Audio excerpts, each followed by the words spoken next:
Okay, welcome back. Video number 3 is on hand-over-hand steering. Zip, zip, ooh. Get defensive! Question, have you ever gone to an amusement park feeling great, and then there was that one ride that put you over the edge and ruined your day?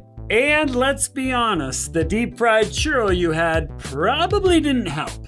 And chances are you were tricked into it with this line, "Daddy, Daddy, let's go on this one. There's no line." Yeah, well, there's probably a good reason there's no line. That ride is 60 years old and made of wood. You see, the newer rides are made entirely of steel and are engineered to smoothly reach high speeds without all the creaking and shaking like the older roller coasters. Your body responds much better when things are smooth. Hi, I'm Brett. By the end of this video, I want you to have the knowledge and confidence to make smooth, hand-over-hand turns. Now, if you want to be great at driving, of course smooth starts and stops on the gas and brake are a big part of that. When turning, hand-over-hand steering with a controlled release of the wheel is the preferred technique for people that don't like to get car sick, which is basically all passengers. Can I get a fact check on that? Very true. So to understand the mechanics of a smooth turn, let's review the steering wheel. Hey, where did you come from? Do you know how many turns your steering wheel has? From the center position, it will turn 1.5 turns to the right or to the left, so 3 total. If the symbol on the steering wheel is straight up and down, that means you're dead center, 1 turn to the right or 1 turn to the left. This will help you know where the wheel is at when you're doing a maneuver in a tight spot. Here's the other thing to keep in mind. As the vehicle starts moving, even if the wheel is all the way turned, the wheel will straighten out rather quickly on its own. Even if I don't have my hands on it? Exactly. Well, as long as you hit the gas. So, when you're making a turn, we're really just guiding the wheel back to the straight position using a little bit of timing. Generally speaking, when you're about 75% done with the turn, you can start to let the wheel slip through your hands, and you'll end up in your new lane with the wheel straight. Quick reminder, the car needs to be moving for the wheel to unwind. So if your wheel is stuck in the turn position, it might just need a little bit of gas. When you're doing a parking maneuver, the smooth release won't work because your speed is too low. So you'll have to put the wheel back the hard way. This technique takes a little practice, but once you get the timing down, your turns will be infinitely better. So how far do you have to turn the wheel when making a right or left turn? Well, that all depends on how fast you're going. For basic steering, if you turn the wheel too much at high speeds, you'll throw the vehicle off balance and will likely crash. Oh, that's unfortunate. That's why for most lane changes, only a little bit of wheel movement is what you need. Most turns, though, will fall into one of these 2 categories. Number 1, you're starting out at a stop sign or a stoplight. The slower you're going, the more you'll need to turn the wheel.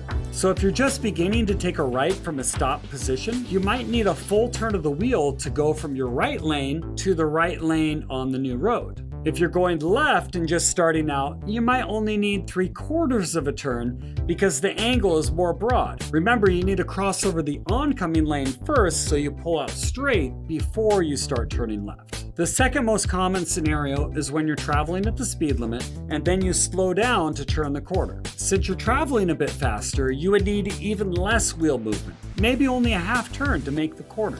A half turn. Don't get carried away. Again, there are a lot of factors like width of the road or your vehicle size that will come into play. So every turn will be slightly different. These are just general guidelines to get you started. Yeah, that makes sense. Now, when you do the hand-over-hand method, first you take the opposite hand and turn it in the direction you want to go. This is followed by your other hand coming over the top of that hand and pulling down to get the leverage you need. And no matter how far you turn the wheel, you reset your hands to both sides of the wheel so they aren't crisscrossed when you start to release it. Ooh, that was no bueno. Try it like this. Aha! Oh, I get it. Hey, that was a good one. Oh, that was me. Oh, that's why it was good. In conclusion, this technique just needs a little practice and you'll pick it up in no time. And you could always start off in an empty parking lot, which will give you a lot of forgiveness. Lord knows I need forgiving. Go in peace and make no more bad turns. If you'd like to sign up for our new driver workshop, please click the link below. It's very helpful. If you're brand new to driving, we also recommend taking some private lessons. This will help get you started on the right foot. Hey, thanks for watching, and get defensive. Get defensive. Hey-oh! They see me rolling, they hating, patrolling, they trying to catch me riding dirt. Okay, first off, if you're new here, welcome to the United States. One thing you might have noticed is, yes, this is the land of opportunity, but no, there's not very good public transportation because everything is so spread out. Everybody lives away from the city, so we get it. It's hard to go to doctor's appointments. It's hard to get to the grocery store without a license. We'd love for you to get your license and be able to take care of all those things. A lot of you have learned to drive in other countries and might not know the rules and customs and regulations here in the States. We teach in the Seattle area, so we know a lot about Washington state rules. The rules in this state are very, very similar to all other states. You're welcome to sign up for the course. I think it's going to be really helpful. You'll find that this course is designed to be not only fun and entertaining, but you'll build confidence as you begin your driving journey in the United States. So come and take an online class with us. Thank you, and we'll see you in the next video.